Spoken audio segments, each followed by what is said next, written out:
Good morning, Celine. Is that the way that you pronounce your name, Celine? Silent. Celine, okay. So, you have been with the COA since 2014, right? August 26, 2014 po. August 26. So that is around 12 years already. Yes po, magti 12 years. Okay.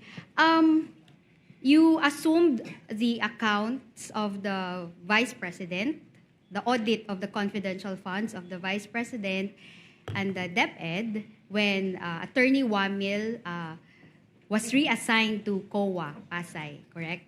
Opo, tama po. Curious lang ako, Ms. Silene, was that reassignment a promotion or just a plain reassignment, if you know? Yung kay Mr. Wamil Yes. po. Na-reassign po siya. Reassignment lang. Okay. So, that was on February 12, 2024. Opo, tama po. So, Mr. Wamil was the one who prepared the AOMs for the fourth quarter of 2024 for the OVP. Tama? Yung AOM po is for the fourth quarter of 2022. 2022 rather. Opo. Okay. And he also prepared the AOM for the first and second quarter of 2023. Ng OBP po. Okay. So, we will go back to that, no? So, when Mr. Wamil reassigned to you his account, was there any office memorandum that was issued by the COA Your Honor, reassigning please, you as the examiner? The question is misleading, Your Honor. It is not Mr. Wamil who reassigned the account to her. She just occupied the position, Your Honor. The question was if there was an office memorandum assigning her to take over from Wamil, not Wamil himself. Witness may answer? Yung sa assignment po kasi namin, ang hawak No, namin... just please answer the question. Was there an office memorandum assigning you to handle the accounts of the OVP and the DepEd, particularly the confidential audit of these two offices? Meron po kaming order na ako po ang assigned na maghawak ng national government agencies po. Particularly the office of the Vice President and the DepEd. Meron ho kayo nun? Asked and answered, Your Honor. Hindi. My question was specific. No, I'm referring to the DepEd and the OVP. Witness may answer? These are national agencies, Your Honor, please, can the counsel allow me to continue my Asked question? and answered, Your Honor. Witness may answer, counsels. May memorandum po ba na nag-assign sa inyo specifically sa DepEd at OVP? Yung memorandum po is naka-assign ako sa national government agencies. All. Okay. Opo. Okay, I accept that answer, Your Honor. Was it Mr. Wamil who personally turned over his files to you? Iniwan po niya yung files niya sa office po nung malipat po siya sa COA Pasay. Sa kaninong office? Sa iyo or kaninong office ba? Sa custodian po namin sa COA ICFAO. Okay. So, meron ho ba siyang iniwan na endorsement sa inyo? Na ito lahat yung mga files na iniwan ko for this particular account. Meron ho ba? For the OVP, meron ho bang siyang iniwan na endorsement? Yung mismong mga files po, iniwan po niya sa custodian namin. Endorsement ho, like letter, a summary containing all containing a list of the files that he turned over to the custodian. Meron ho bang ganon? Meron po kaming logbook pag natapos na po yung namin Logbook. Okay, pero dala mo ba yun ngayon? Hindi po. Okay. So how about dun sa DepEd? May iniwan ho ba siyang transmittal doon sa custodian na ito lahat yung mga iniwan kong files with regard to the audit of the DepEd confidential funds? Meron ho ba? Ang iniwan po niya is yung mismong documents. Yung mismong document. So walang transmittal na iniwan ho dun sa custodian. Yung mismong documents po yun. Okay, sige. May iniwan ho ba si Mr. Wamil sa inyo? Di ba sabi niyo may mga documents ho siyang iniwan. Di ba pag nag-audit ho tayo, meron ho tayong tinatawag na working papers. Yung mga drafts po natin. May iniwan ho si Mr. Wamil sa inyo nun? Your Honor, please, again, the question is misleading. This witness already said, asked and answered, that Mr. Wamil did not leave documents to her. Mr. Wamil left the documents to the office. I will rephrase, Your Honor. Kindly rephrase, Okay, counsel. may May iniwan iniwan- bang worksheets sa custodian? Yes po. Nakasama po doon sa files yung mga working papers po. All right. I'll take that answer. Kayo ho, paano nyo kinuha yung mga files na yun? Kinuha nyo lang diretso sa custodian? Ano pong proseso nun?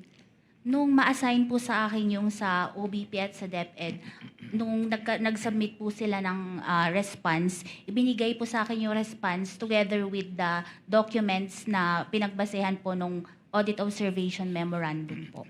Okay. So in short, niroute lang sa'yo yung response. Tama ho?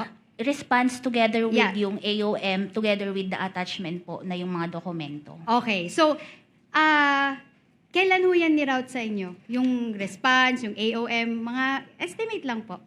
Iba-iba po kasi, di ba ang una is yung March 13, 2024 na response nila sa NS. Naibigay po sa akin to March 14. Yung sa iba po, hindi ko na matandaan yung exact dates, pero malapit po dun sa after masubmit yung response. Alright.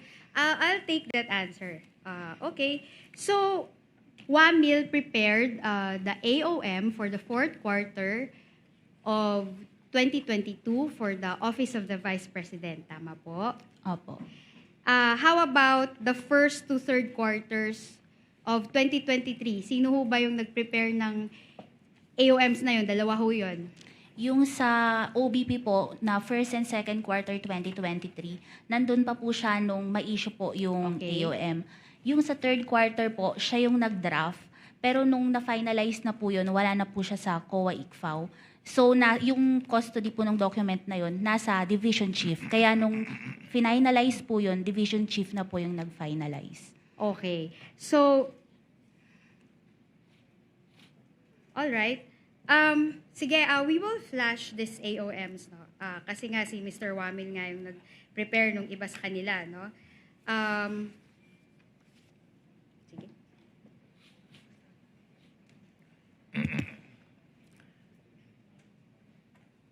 May we know from counsel which AOM she will be flashing? Is it the defendant's document or the prosecution's document? Hello. Because the defendant's documents were not identified nor presented to this witness, Your Honor. Then if counsel wants to confront the witness with documents she has identified, she has to use the prosecution's evidence because that was the one identified by the witness. If she now intends to present the defense documents, they are not documents that have been identified nor authenticated by this witness during her testimony. We will She can confront have them. a continuing objection. Excuse me, counsel. We will have a continuing objection to their presenting their documents which have not been identified by the witness. They are AOMs. AOMs have been identified by the witness, but these are prosecution's AOMs, Your Honor. May I suggest, Your Honor, to the defense counsel, since she refused for us to use the defense witnesses, that she uses now the prosecution's documents. That is up to her, counsel. She may confront the witness with her copy of the AOM. I'm sure she would be competent to testify whether these are the same documents earlier identified as exhibits for the prosecution or not. Counsel, Yes. you may proceed. Yes, correct, Your Honor. And their AOMs, we did not dispute those.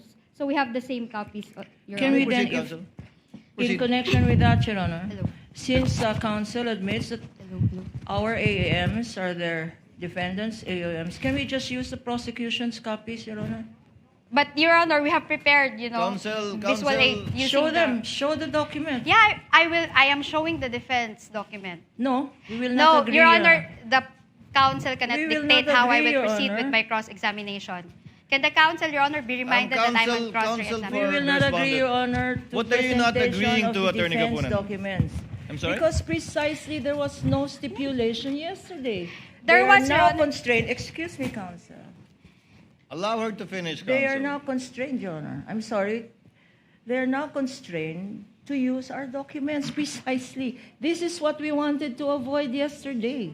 had we did a comparison, not to belabor the obvious, Your Honor, but now counsel says, anyway, it's the same. So if Your it's the same, what's the objection to using the prosecution's document? Counsel, that water is already under the bridge. You may request assisting counsel to check the copy being presented to Ms. Eileen, and you may make it the subject matter of your redirect later on. Allow counsel to present. Thank you, Your the presiding Honor. officer will allow the counsel to present that document, but notes the continuing objection of Attorney Thank you, Your Gapunan with Honor. respect to this matter.